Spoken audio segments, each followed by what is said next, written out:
रामचरितमानस पर समाजवादी पार्टी के नेता स्वामी प्रसाद मौर्य के विवादास्पद टिप्पणी से सियासत गरमाई हुई है। हिंदू संगठन और भारतीय जनता पार्टी के नेता समाजवादी पार्टी पर लगातार हमलावर हैं। इस बीच राजधानी लखनऊ में समाजवादी पार्टी कार्यालय के बाहर एक पोस्टर लगा हुआ देखा गया है, जो हम आपको इस समय टेलीविजन स्क्रीन पर दिखा रहे हैं। पोस्टर में लिखा हुआ है, गर्व से कहो हम शूद्र हैं। इस पोस्टर को अखिल भारतीय कुर्मी क्षत्रिय महासभा की ओर से लगाया गया है।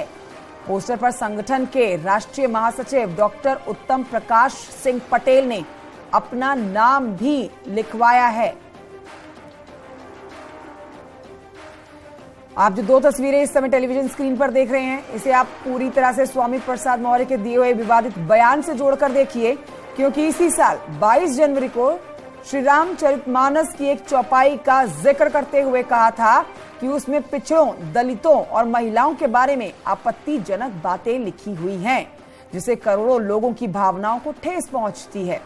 इस वजह से इस पर पाबंदी लगनी चाहिए।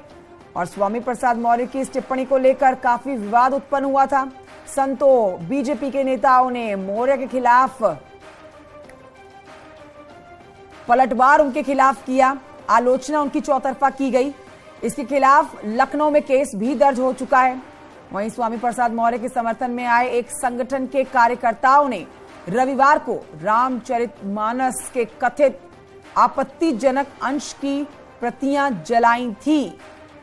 तो प्रतियां जलाती हुई ये वीडियो, जो कि 29 जनवरी का है, और ये शूद्र का लगा हुआ पोस्टर समाजवादी पार्टी कार्यालय के ठीक बाहर, ये आज का है। आप देखिए ये दो तस्वीरें, जिससे ये विवाद और बढ़ता हुआ नजर आ रहा है। तो स्वामी प्रसाद मौर्य का एक बयान और उससे उत्पन्न हुआ ये विवाद थमने का नाम नहीं लेगा, क्योंकि ये जो तस्वीरें हम आपको इस समय दिखा रहे हैं, इसमें हर दिन एक नया मोड़ आता हुआ नजर आ रहा है। समाजवादी पार्टी कार्यालय के बाहर जो पोस्टर लगा है, उसमें बाकायदा उत्तम प्रकाश सिंह पटेल ने अपना नाम लिखवा के ये पोस्टर लगवाया है, गर्व से कहो हम शूद्र हैं।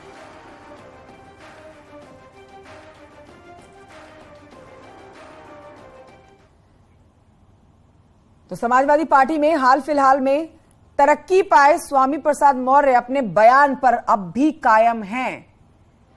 जो बात उन्होंने पहले कही है, आज भी अपने शब्दों पर अड़े।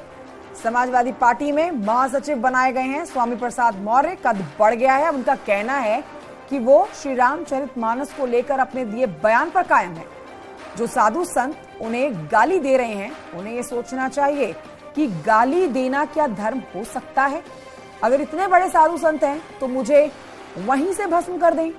मेरे सिर पर 21 लाख रुपए का इनाम घोषित करने की क्या जरूरत है। मैं सभी धर्मों का सम्मान करता हूं, लेकिन गाली देना धर्म नहीं हो सकता। किसी को अपमानित करना धर्म नहीं है। धर्म मानव कल्याण और मानव सशक्तिकरण के लिए होता है। अगर किसी धर्म के किसी कार्य से एक वर्ग विशेष, जाति विशेष और वर्ण विशेष का अपमान हो रहा है, तो धर्म का हिस्सा नहीं हो सकता। तो रामचरितमानस पर स्वामी प्रसाद मौर्य की टिप्पणी को लेकर अयोध्या में हनुमानगढ़ी के महंत राजूदास ने उन्हें लेकर विवादित बयान दिया और कहा कि जो स्वामी प्रसाद मौर्य का सिर तन से जुदा करेगा, उसे राजूदास 21 लाख रुपए का इनाम देंगे। स्वामी प्रसाद मौर्य ने इसे लेकर तंज कसा और कहा कि इतनी ही शक्ति है तो श्राप देकर मुझे भस्म कर देते। महंत का असली चेहरा अब सामने आ गया है। सुनिए उनके बयान। के ऊपर 21 लाख का इनाम घोषित करते हैं। स्वामी प्रसाद मौर्य का जो भी सर तन से जुदा करेगा, उसको राजूदास 21 लाख का इनाम।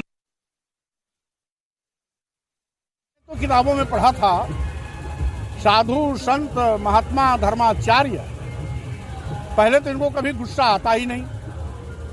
पूरे जिंदगी में अगर एक आध बार गुस्सा आ भी गया तो बैठे बैठे श्राप देते हैं, सब काम तमाम हो जाता है।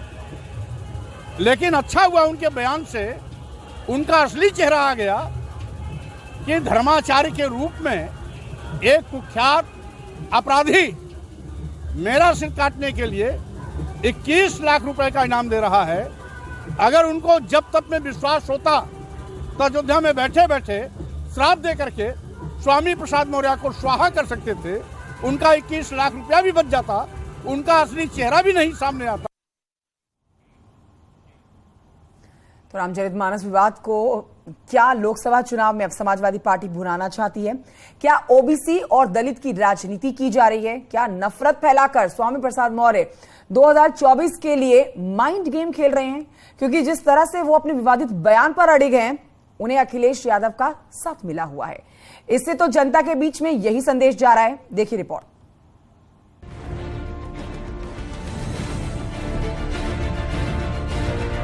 स्वामी प्रसाद मौर्य जी को मैंने कहा है कि जाति जनगणना के आंदोलन में आगे बढ़ें। कोई खिलाफत नहीं कर रहा ग्रंथ की, ना भगवान के खिलाफ है, ना रामचरितमानस के खिलाफ है। लेकिन ये बीजेपी वाले ये बताएं उनके नेता क्या क्या कहते हैं। समाजवादी सियासत की तस्वीर देख लीजिए। जुबान पर धर्म ग्रंथ का अपमान, हाथ में रामचरितमानस की प्रतियां और आग में धधकते सनातन धर्म के सम्मान की पूजनीय संपत्ति, जिस पर पार्टी के स्वामी को आपत्ति नहीं बल्कि जाति की राजनीति की भक्ति हो रही है और अपमान के बदले सम्मान दिया जा रहा है। और जब बात हाथ से निकलने लगी, धर्म ग्रंथ के अपमान की आलोचना होने लगी, तो लगे हाथ खुद को राम भक्त भी बता दिया। कोई खिलाफत नहीं कर रहा ग्रंथ की, ना भगवान के खिलाफ है, ना रामचरितमानस के खिलाफ है। लेकिन ये बीजेपी वाले ये बताएं उनके नेता क्या क्या कहते हैं। आप चौपाई पढ़िए ना, आप पढ़ दो। मैं नहीं अगर याद है तो पढ़ दो आप।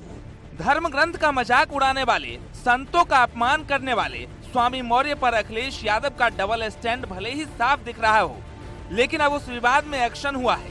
जब स्वामी मौर्य के समर्थकों ने रामचरितमानस की प्रतियों को आग के हवाले कर दिया, मामले में पुलिस ने स्वामी प्रसाद मौर्य समेत 10 नामजद और कुछ अज्ञात के खिलाफ मुकदमा दर्ज किया है। अब पहली बात तो ये कि एक ही चीज रटी रटाई और घिसी पिटी बात रोज रोज करना ठीक नहीं है। जब पहले मैंने कहा आप लोग बार बार रामचरितमानस, मैं आपत्तिजनक टिप्पणी की बात करता हूं और रामचरितमानस की बात करते हैं। नहीं, वो टिप्पणी तो उसी के ही एक चौपाई उस अंश को बोला करिए ना। जी जी, तो घुमाते क्यों हैं? उस टिप्पणी को, आपत्तिजनक टिप्पणी को हटाने की मांग मैं पहले भी करता रहा, इस समय भी कर रहा हूं, आगे भी करता रहूंगा। ये विवाद इतना गहरा है कि मुकदमे भर से काम नहीं चलने वाला। कांग्रेस नेता आचार्य प्रमोद कृष्णम ने राष्ट्रद्रोह के लिए आवाज बुलंद की है। उन्होंने ट्वीट में लिखा, स्वामी प्रसाद मौर्य के खिलाफ राष्ट्रद्रोह और एनएसए के तहत कार्यवाही की जानी चाहिए। रामायण की प्रतियां सनातन की आत्मा है और एक धर्मनिरपेक्ष राष्ट्र में किसी धर्म की आत्मा को जलाने की अनुमति किसी को नहीं दी जा सकती। स्वामी प्रसाद मौर्य के षड्यंत्र के खिलाफ डे 1 से बीजेपी मोर्चे पर है, लेकिन अखिलेश यादव का साथ मिलने के बाद स्वामी मौर्य की जुबान धर्म ग्रंथों के प्रति और जहरीली होती गई और इस सियासी आग में सनातन की आत्मा धुएं में उड़ गई। अब मायावती ने जब मोर्चा संभाला तो इस विवाद को मिलीभगत के मत्थे मढ़ दिया।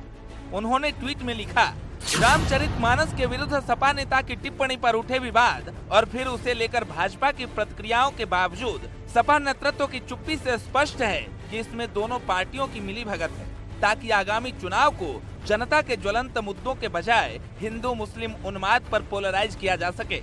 रामचरितमानस पर उठे विवाद पर कैबिनेट मंत्री संजय निषाद ने स्वामी प्रसाद मौर्य पर निशाना साधा है।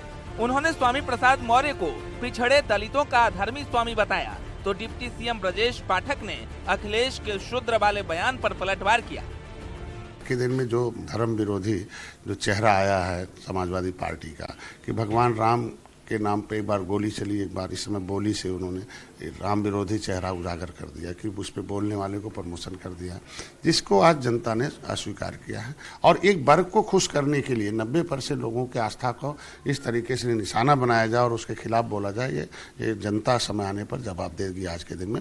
और इनका जो आज के दिन में इन लोगों ने क्या है, पिछड़ों के नाम पर, दलितों के नाम पर उलझा के रखा। केवल आपसी बेमनस्ता फैला करके एक अखबार में आने के इस प्रकार का सगल वो अच्छी तरह जानते हैं, जिसका मतलब जो व्यवस्था ही एक सामंतवादी नीतियों के तहत हुआ है, जिसकी व्यवस्था ही पूरी तरह से राजशाही है। जबकि भारतीय जनता पार्टी गरीबों के साथ है, वंचितों के साथ है, पीड़ितों के साथ है, दलितों के साथ है, पिछड़े वर्ग के साथ है। और भारतीय जनता पार्टी एक ऐसी पार्टी है जिसने सबको समाहित करते हुए प्रदेश और देश को आगे बढ़ाने का काम। तस्वीर साफ है, अखिलेश यादव के शह पर स्वामी मौर्य ने सनातन के खिलाफ मात का एजेंडा चलाया और जब विवाद बढ़ा तो अपमान का इनाम भी मिला। लेकिन जाति की राजनीति में अखिलेश की राह स्वामी ने भले आसान कर दी हो, लेकिन एक वर्ग अब भी इस विवाद का शिकार हो रहा है। लेकिन कानून के दर देर है, अंधेर नहीं। Bureau report, news 18।